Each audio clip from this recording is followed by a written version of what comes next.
Hi guys, तर आज आहे स्वराचा बड्डे. तर मग माझी तयारी चालू आहे बरं. केस विचारणे मी तर अगोदर साडी घालून घेतली बरं पटापट. मग कानातले घातले, मग क्रीम लावते बघा चेहऱ्याला, कारण की मला नाही का बड्डेला जरा व्यवस्थित जावं लागेल ना, नाही तर सगळे म्हणतील काय रे काय आवरून आली गड्या ही. त्यासाठी मी हेअरस्टाईल पण केली, मस्तपैकी बांगड्या घातल्या. बांगड्या घातल्यानंतर मग आहे ना मी आता निघाले बरं. म्हणजे मस्त आवरून स्वतःचं एकदम छान असा. मग अमोलला म्हणले चल, मग अमोल पण निघाला बरं फटाफट घरातून बाहेर. आणि खूप घाई केल्यानंतर आणि बाहेर निघाल्यानंतर शेवटी फायनली आम्ही निघालो. लॉक लावलं घराला. लॉक लावल्यानंतर आम्ही रस्त्याला बघा, हे रस्त्याला राज म्हणतोय मम्मी तू इथं पण व्हिडिओ काढू नको. मी म्हटलं अरे बाळा आपल्याला जायचं आहे आता, नंतर कधी काढणं होतील काय माहीत. मग नंतर लागलो रस्त्याला. एवढ्या अंधारात एवढी भीती वाटत होती, पण अमोलसोबत होता आणि राजसोबत होतं म्हणून काही वाटलं नाही बरं. आणि मग नंतर आम्ही पटरीच्या रस्त्याने गेलो. असं ब्लॉगमध्ये दाखवणार होते, पण काही अंधारात काही दिसत नव्हतं. आणि तो म्हणतो बघा राज किती चिडू मम्मी काढू नको रस्त्याने, तुला कळतंय काय तसं करत शेवटी आम्ही निघालो. मग शेवटी आम्ही पटरी क्रॉस केल्यानंतर हे बघा पूर्ण अंधारच होता समोर. म्हटलं बापरे. आणि एवढी थंडी होती ना त्या साईडनी, म्हणून आहे ना मी लगेच स्कार्फ घेतल्यावर म्हटलं जाऊ दे आपण स्कार्फ घेऊन चला, थंडी. तर मग अमोल बघा किती फास्ट जातोय. मग मी एकटीच मागे बरं. नंतर आहे ना बड्डेचं सेलिब्रेशन करण्यासाठी म्हटलं जाऊ दे आपल्या बहिणीचा बड्डे, हे बघा बड्डेचं ठिकाण. तर मग नंतर आहे ना तिची बहीण सासू मस्तपैकी आहे ना हे तळत होती माझ्या बहिणीचे, की डाळपट्टी मस्त तळणं चालू होतं त्यांचं. मला पण छान वाटलं बरं. म्हटलं जाऊ द्या बरं झालं. मग मी वरती माझ्या बहिणीला भेटायला गेले आणि माझ्या बहिणीच्या मुलीला जिचा बड्डे होता तिला हवा का तिने तो किती क्यूट लुकमध्ये भाऊ तिचा. मग नंतर आहे ना हिची मस्त तयारी चालू होती बड्डेला मस्तपैकी चांगल्या प्रकारे त्यांना तयार करणं चालू होतं. तिच्या घरचं जरा वातावरण व्यवस्थित आहे म्हणून बड्डे त्यांनी चांगला सेलिब्रेट केला. मग हे बघा मम्मीने तिला छान असा ड्रेस घेतला होता बरं. आणि मम्मीने तिला छान नटवलं पण होतं. आणि राजने शेवटी घेतलं तिला आणि खेळवलं माझी बहीण म्हणून. माझी मुलं नाही का खूपच जीव लावतात बरं सगळ्यांच्या यांना, आणि खरं समजतात. मग नंतर आहे ना छान खेळवल्यानंतर हे केल्यानंतर हे बघा ती हसावं म्हणून आणि ब्लॉग काढू द्यावा म्हणून त्याच्यासोबत बघा कसं तिला पटवतो हे की स्वरा हास. मग नंतर बड्डेची तयारी करण्यासाठी माझ्या बहिणीने त्याच्या मुलाला पण हे केलं बरं, आवरलं त्याचं. चल बाबा. मग जयेशने ना हा बड्डे पाहून मला म्हटला होता की मम्मी माझा पण कधी असा बड्डे होईल का. मी म्हटलं जाऊ दे जयेश, आता तू मोठा झाला तुझा नाही होणार. मग त्यानंतर स्वरा मम्मीजवळ आली बरं.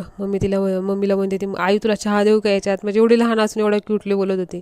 आणि इथे ना आता बड्डेची तयारी सुरू झाली. सगळेजण औक्षण करतायत तिचं एक करून.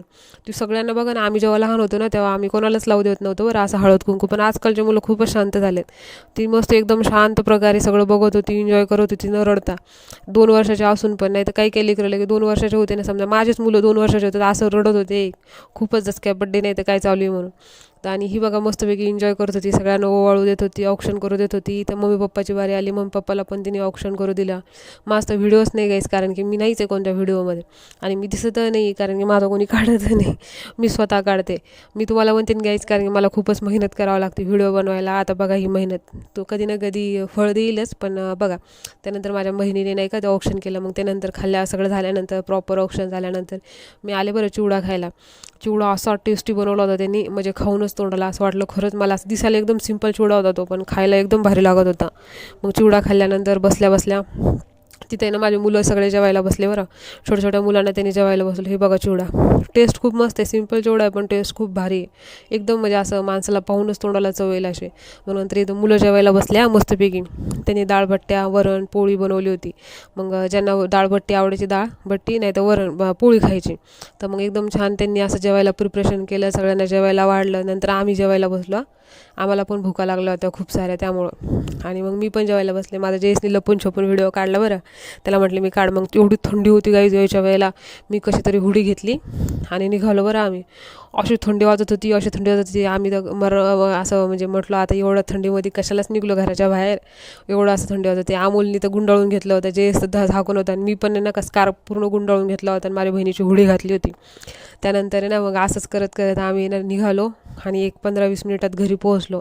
आणि माझ्याला सगळे रस्त्यावरचे लोक बघत होती, सकाळी ही रस्त्याने काय काढायला लागले व्हिडिओ म्हणून मला जास्त हसायला येत होतं बरं. म्हटलं जाऊ दे माझी कधी ना कधी मेहनत माझे सबस्क्रायबर पूर्ण करतील. गाईज आपला व्हिडिओ आवडतो ना तर नक्की बरं लाईक आणि कमेंट करा आणि सबस्क्राईब पण करा, कारण की ना लोक खूपच हसतात मला. त्यानंतर मग घरी आल्यानंतर मी थोडंसं स्कार्फ काढला मम्मीच्या इकडून. मग माझ्या घरी आले. मम्मीच्या इकडं थोडं माझं सामान घेतलं, थोडंफार राहिलेलं. मम्मीचं दुकान बघा किती मस्त आहे, नशीब लागतं गाईच. मग घरी आल्यानंतर आम्ही आमच्या घरी रस्ता लागलो आमचा घरचा. घरी आल्यानंतर आम्ही मस्त कपडे चेंज करून झोपून गेलो. धन्यवाद.